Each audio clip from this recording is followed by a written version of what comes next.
Hello everyone, സുന്ദരിയായിട്ട് ഒരുങ്ങിയിട്ട് ഇന്ന് ഇങ്ങോട്ടാണ് പോകുന്നതെന്ന് നിങ്ങൾ വിചാരിക്കുന്നുണ്ടാവും. നമ്മളിതാ അഗ്രാഖാൻ പാലസ് കാണാൻ വേണ്ടിയിട്ട് പോവാണ്. ഇതാണ് പാലസിൻ്റെ കവാടം കേട്ടോ. നമ്മളിതാ നട്ടുച്ചയ്ക്ക് നട്ടപ്പൊരു വെയിലത്ത് നട്ടപ്രാന്തുള്ള ഞങ്ങളിങ്ങനെ പോയിക്കൊണ്ടിരിക്കുകയാണ്. എന്താ ഞങ്ങൾക്ക് കുഴപ്പമൊന്നും ഞങ്ങൾക്ക് തന്നെ അറിഞ്ഞൂടാ. നമ്മളിതാ ഓൺലൈനായിട്ട് ടിക്കറ്റൊക്കെ ബുക്ക് ചെയ്ത് ചെറിയ എന്തോ പൈസ ഉണ്ടായിരുന്നുള്ളൂ കേട്ടോ.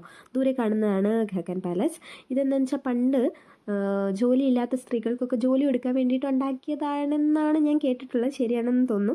ഞാനിങ്ങനെ ഉള്ളിലോട്ട് കയറിയപ്പോൾ ഭയങ്കര വ്യൂ ആട്ടോ, പുറത്ത് ചുറ്റുമൊക്കെ നല്ല ഫോട്ടോഷൂട്ടൊക്കെ ചെയ്യാൻ പറ്റിയ സ്ഥലം. പക്ഷേ സമാധിയൊക്കെ ഇരിക്കുന്ന സ്ഥലമല്ലേ, അപ്പോൾ എന്ത് ചെയ്യാൻ പറ്റും. അതുകൊണ്ട് ഞങ്ങൾ ഫോട്ടോഷൂട്ടൊന്നും വേണ്ടെന്ന് വിചാരിച്ച് അങ്ങനെ ഉള്ളിൽ കയറി. അവൾ എനിക്ക് ഇവിടുത്തെ കാര്യങ്ങളൊക്കെ വിശദീകരിച്ച് പറഞ്ഞു തരുവാണ് കേട്ടോ. ഉണ്ടാക്കിയതാണ് ഇതെന്നാണ് പറയപ്പെടുന്നത്. ഇവിടെയാണ് ഗാന്ധിജി ബ്രിട്ടീഷ് കാലത്ത് ഗാന്ധിജീനെ ഇവിടെ തടവറയിൽ വിട്ടു.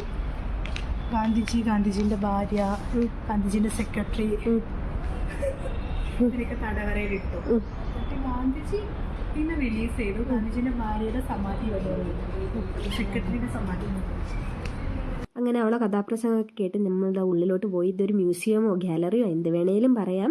നമ്മളിവിടെ ആദ്യം ചെന്നപ്പോൾ തന്നെ ഒരു മെഴുക് പ്രതിമാട്ടോ. ഇത് കണ്ട ശരിക്കും ഗാന്ധിജിയുടെ പ്രതിമ പോലെ തന്നെ ഉണ്ടായിരുന്നു. പെട്ടെന്ന് കണ്ടാൽ ചിലപ്പോൾ ഞെട്ടിപ്പോവും. എന്ന് വെച്ചാൽ ഇത് കണ്ടതിനേക്കാളും ഞെട്ടിയത് ഞാൻ ഇത് കണ്ടപ്പോഴാണ് കേട്ടോ. നമുക്കറിയാലോ ഗാന്ധിജി മരിച്ചതാണ്. പെട്ടെന്ന് ഇങ്ങനെ ഒരു പ്രതിമ കാണുമ്പോൾ, അതും ശരിക്കും കാണുമ്പോൾ ഒറിജിനാലിറ്റി തോന്നുന്നുണ്ട്. അപ്പോൾ പെട്ടെന്ന് പേടിച്ചു പോയി. എല്ലാവർക്കും സംഭവിക്കുമെന്ന് എനിക്ക് അറിഞ്ഞൂടെ. എനിക്ക് അങ്ങനെ സംഭവിച്ചു. അതാണ് ഞാൻ പറഞ്ഞത്. അത് തൊട്ടപ്പുറത്തൊരു ഗാലറി ഉണ്ടായിരുന്നു. അത് എന്താണെന്ന് വെച്ചാൽ കസ്തൂർബ ഗാന്ധിയും അതേപോലെ ഗാന്ധിജിയൊക്കെ താമസിച്ചിരുന്ന റൂമായിരുന്നു തോന്നുന്നു. അതിൻ്റെ അകത്ത് ഇവർ അന്ന് ഉപയോഗിച്ചിരുന്ന ബിലോങ്ങിങ്സ്, സാധനങ്ങളൊക്കെ ഇങ്ങനെ സൂക്ഷിച്ച് വെച്ചിട്ടുണ്ട്, ഒരു ഗാലറി പോലെ. പക്ഷെ നമുക്ക് അതിൻ്റെ ഉള്ളിൽ കയറിയതൊന്നും കാണാൻ പറ്റില്ല കേട്ടോ. പുറത്തുനിന്ന് ഇങ്ങനെ ഗ്ലാസിൻ്റെ ഉള്ളിലൂടെ കാണാൻ പറ്റുള്ളൂ. ഇവിടെ കിടന്നിട്ടാണ് കസ്തൂർബ ഗാന്ധി മരിച്ചതെന്നാണ് തോന്നുന്നത്. അവരുടെ ലാസ്റ്റ് ടൈം അവരിവിടെയായിരുന്നു ഉണ്ടായിരുന്നത്. അപ്പോൾ അങ്ങനെയാണ് എനിക്ക് തോന്നുന്നത്. അത് ശരിയാണെന്ന് വിചാരിക്കുന്നു.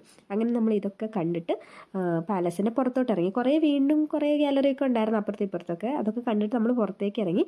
അപ്പോൾ അവിടെ വെയിറ്റ് സമാധി എന്ന് പറഞ്ഞിട്ട് അവരുടെ സമാധി സ്ഥലമുള്ള സ്ഥലത്തേക്ക് ഇങ്ങനെ ആരോമാർക്ക് ഇട്ടിട്ടുണ്ട്. അപ്പോൾ അതും ചൂണ്ടിക്കാണിച്ച് ഞങ്ങൾ ഇങ്ങനെ പോവാണ്. അങ്ങനെ ഇതാ അവസാനം നടന്ന് നമ്മൾ സമാധി സ്ഥലത്തെത്തി. ഞാൻ ആദ്യം വിചാരിച്ചത് ആ രണ്ടെണ്ണം ഒരുമിച്ചുള്ള സമാധികളുണ്ടോ, അത് ഗാന്ധിജിയുടെയും അദ്ദേഹത്തിൻ്റെ വൈഫിൻ്റെ ആയിരിക്കും എന്നാണ്. പക്ഷെ അല്ല കേട്ടോ, അത് വൈഫിൻ്റെയും സെക്രട്ടറിയുടെയും ആയിരുന്നു. ഈ ഒറ്റയ്ക്ക് സെൻറ്ററിൽ നിൽക്കുന്ന ഇതായിരുന്നു ഗാന്ധിജിയുടെ. പിന്നെ ഞാൻ വായിച്ച് മനസ്സിലാക്കിയത് എന്താണെന്ന് വെച്ചാൽ ഇത് ഗാന്ധിജിയുടെ സമാധിയല്ല, സത്യം പറഞ്ഞാൽ ആഷസ് ആണ് ഇതിൻ്റെ അകത്തുള്ളതെന്നാണ് പറയുന്നത് കേട്ടോ. ഇതാ നമ്മൾ മ്യൂസിയം ഒക്കെ മൊത്തത്തിൽ കണ്ട് തിരിച്ചു പോവാണ്. അടുത്ത വീഡിയോ ആയിട്ട് വീണ്ടും കാണാം.